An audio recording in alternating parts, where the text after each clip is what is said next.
Irmãos e irmãs, graça e paz. Vamos refletir o texto de João, capítulo 11, versículos do 1 ao 4, que diz o seguinte: Estava enfermo Lázaro de Betânia, da aldeia de Maria e de sua irmã Marta. Esta Maria, cujo irmão Lázaro estava enfermo, era a mesma que ungiu com bálsamo o Senhor e lhe enxugou os pés com os seus cabelos.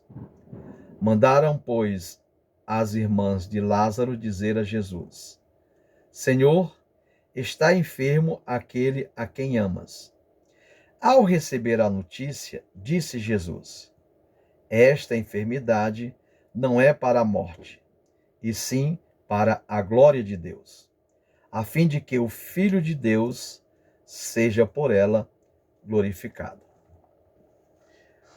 Ora, irmãos, de acordo com João, Jesus estava pregando, evangelizando e realizando sinais em Jerusalém. No capítulo 9, Jesus cura um cego em um sábado, o que causa uma grande confusão entre os judeus. Um grande debate teológico, religioso e político. Ao saberem do milagre, os fariseus interrogam o cego e os pais do cego. Eles querem saber se o homem é filho do casal e se este havia nascido cego e por que agora estava enxergando. Isso causa uma grande euforia na sociedade. No capítulo 10, João diz que Jesus afirma publicamente que os sinais que ele opera são possíveis porque ele e o Pai, ele e Deus, são um. Ora, os judeus consideram essa afirmação uma heresia e pegam pedras para atirar em Jesus. Temendo por sua vida e a vida dos discípulos, Jesus se retira para uma outra região, uma região além do Jordão, a mesma região onde João batizava, e permanece lá pregando e realizando sinais, porque agora as pessoas vão para essa região para serem agraciadas com a sua palavra, e com suas ações. Os personagens do relato do capítulo 11 são Maria, Marta e Lázaro. E a situação em questão é que Lázaro está enfermo, está doente, e muito doente. Lázaro não é mencionado por nenhum dos evangelhos sinóticos. Mas Marta e Maria são conhecidas na região, conforme Lucas 10, 38 ao 42. O versículo 2 identifica Maria como a mulher da unção, fato que João relata somente no capítulo 12, nos versículos de 1 ao 8. É importante não confundir com a pecadora de Lucas 6, do 36 ao 50. Em Lucas, Jesus aceita o convite de um fariseu para um jantar. E uma mulher da comunidade, uma mulher pecadora, ao saber que Jesus estava jantando na casa do fariseu, vai até lá e unge os pés de Jesus. É uma outra experiência. É uma outra mulher. Este versículo de João tem como objetivo chamar a nossa atenção para a morte do próprio Jesus. Pois esse gesto o gesto de ungir, remete à sepultura, ao sepultamento de um morto. A mensagem das irmãs, endereçada a Jesus, o trata de Senhor. Senhor, está enfermo aquele a quem amas. Isso mostra que Maria e Marta eram discípulas de Jesus, devido ao tratamento de Senhor. Agora, elas simplesmente informam que Lázaro, a quem Jesus ama, está enfermo. Ao receber a notícia, o versículo 4 diz que Jesus limita-se a uma declaração, referindo-se não a Lázaro, mas à sua enfermidade. A resposta de Jesus indica que ele estava olhando para além da morte física. Quando ele diz, esta enfermidade não é para a morte, não quis dizer que Lázaro não iria morrer. Mas a morte não será o resultado final desta enfermidade, desta doença. E essa expressão, irmãos e irmãs, ela tem duplo sentido. Primeiro, Jesus será glorificado pelo milagre da cura, assim como Deus também será glorificado. Mas esse milagre provocará a sua própria morte, que também será sua glorificação. Quando ele diz que a cura de Lázaro o glorificaria, está consciente de que voltar a Betânia e curar a Lázaro significava caminhar em direção à sua própria morte. Refletindo sobre esse texto, irmãos e irmãs, me veio à memória, primeiro, a morte de mais de 230 mil pessoas no Brasil, causadas pelo Covid-19. Me veio também à memória o sofrimento e angústia dos familiares e amigos, dessas pessoas frente a essa realidade.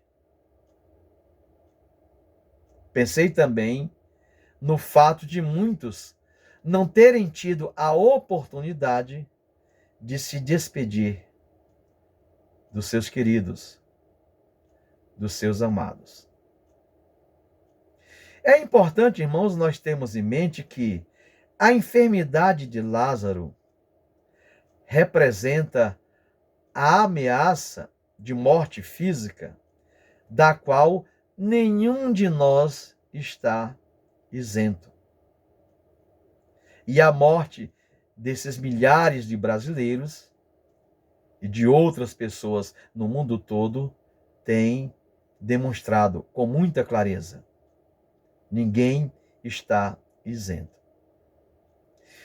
Por outro lado, o amor de Jesus por Lázaro não o manteve longe da sua vida a doença, a enfermidade. A amizade de Jesus por Lázaro não o blindou das dificuldades.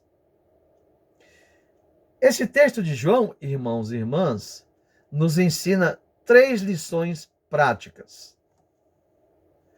Primeira, as crises são inevitáveis. Lázaro, mesmo sendo amigo de Jesus, mesmo sendo amado por Jesus, ficou doente, ficou enfermo. A segunda lição é que as crises podem aumentar. Lázaro piorou em sua enfermidade e chegou a morrer fisicamente. E há momentos em nossas vidas, irmãos e irmãs, em que somos bombardeados por problemas que escapam ao nosso controle. Dentre esses, a morte dos nossos queridos, dos nossos amados. O sentimento de perda. O sentimento de que nada podemos fazer. Ora, muitas vezes oramos e nada acontece.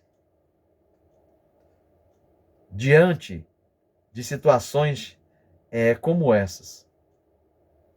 Aliás, às vezes temos a impressão de que as coisas pioram. Queremos alívio e a dor aumenta. Queremos subir e afundamos ainda mais. A terceira lição que o texto nos traz é que as crises produzem angústia.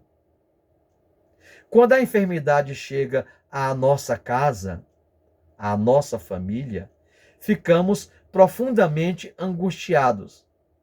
Nessas horas, nossa dor aumenta, pois nossa expectativa era receber um milagre, e ele não chega. Aprendemos então, irmãs e irmãos, com Maria e Marta, que, mesmo angustiados, devemos deixar que Deus opere em nossas vidas com liberdade.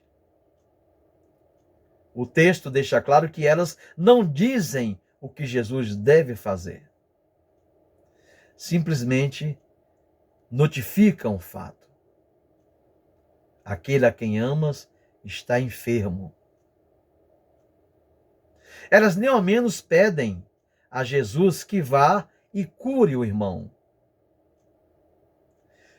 Por quê? Porque o pedido de Maria e Marta, irmãos e irmãs, está baseado não no amor do irmão. O pedido não está baseado no amor delas por Jesus, no amor de Lázaro por Jesus, mas está baseado no amor de Jesus por Lázaro. Nos momentos de angústia, assim como Maria e Marta, devemos confiar inteiramente no amor de Deus, no amor de Jesus para conosco. Quem ama tem pressa. Essa é uma experiência muito humana, muito marcante em nossas vidas. Quando amamos a alguém, temos pressa em atender às suas necessidades. E se a crise que você está enfrentando não é para a morte física, espiritual, Jesus virá em seu socorro, porque ele o ama. E você ressurgirá dessa situação de crise com uma fé mais forte do que antes. Por quê? Porque para você, o amor de Deus não é mais uma palavra vazia, mas uma realidade. Que a graça, o amor e a misericórdia de Deus alegre os nossos corações e as nossas vidas, na certeza de que o amor de Deus para conosco proporciona a cada um de nós, a mim e a você, a vitória sobre a angústia, sobre a perda, sobre as crises existenciais. Amém.